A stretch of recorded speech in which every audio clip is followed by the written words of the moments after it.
Hello, let's talk about thermal expansion.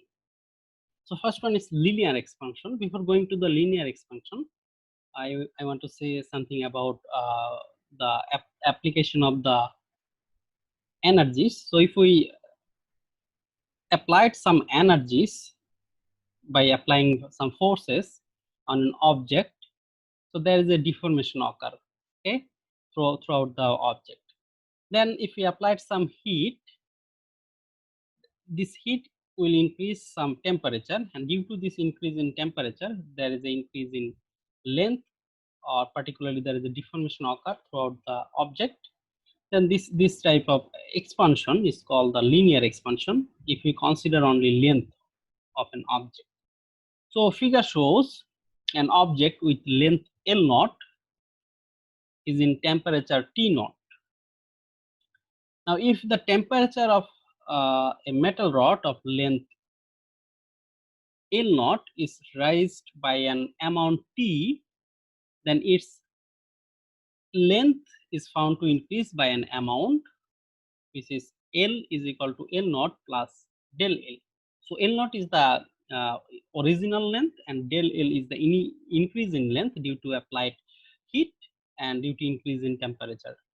Okay, so here del T is the increase in temperature, which is T minus T naught. Now there is a relation between del T initial length L naught and del L increase in length L. So here del L is proportional to increase in temperature del T above and original length L naught. Okay, so there is a proportionality constant which is alpha. So del L is equal to alpha del T L naught. So here alpha is called coefficient of linear expansion.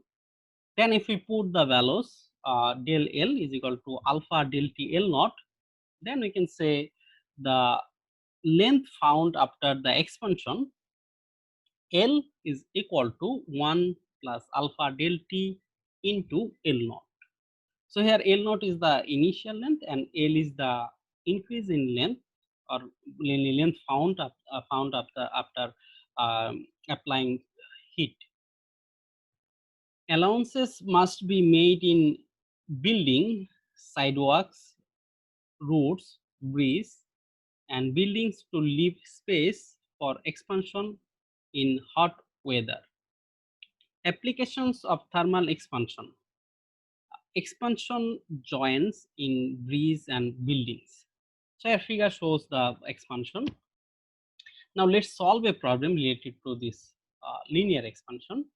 A train rail is initially 20-meter long in the morning when the temperature outside is 10 degrees centigrade. By how much will the rail expand in the heat of the day when the temperature reaches 35 degrees centigrade? So here temperature change from 10 degree to 35 degree. So there increase in temperature del T is 35 minus 10 degree, which is 25 degrees centigrade. And the coefficient of linear expansion for steel is alpha 12 into 10 to the power minus 6 per centigrade.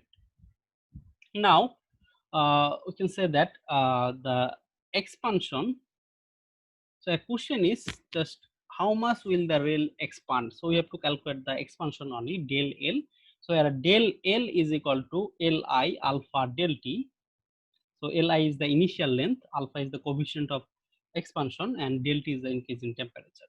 So initial length is given 20, so 20 meter into 12 into 10 to the power minus 6, so this is coefficient of linear expansion into increase in temperature 25 degree. So del L is equal to 0.006 meter. So here del L, so the amount of expansion is 0.006 meter.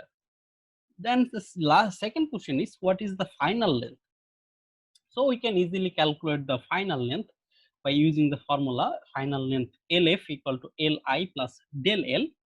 So LF equal to 20 meter plus 0.006 meter, which is equal to 20.006 meter. So we can easily solve these types of problems by using these formulas. Okay. Now let's talk about the area expansion. So if we consider an object with area A, and mainly initial area is A naught. Then if we applied some heat, which will change the temperature from T naught to T, then the change in temperature is del T. For small temperature changes, the area of any flat surface of a solid changes in proportional to the temperature change. So this is the basically equation. So you can say change in area del A is equal to 2 alpha A naught del T. So del A is equal to A naught 2 alpha del T, where A naught is the original length, or sorry, original area. Alpha is the thermal expansion, coefficient of thermal expansion, and delta is the increase in temperature. The factor of 2 in above relation arises because the surface expands in two perpendicular direction. So if we consider only length, so there is this expansion is one dimensional. If we consider area, so this is two dimensional. So there is the length and height. So in this case, mainly there is a particular 2 alpha.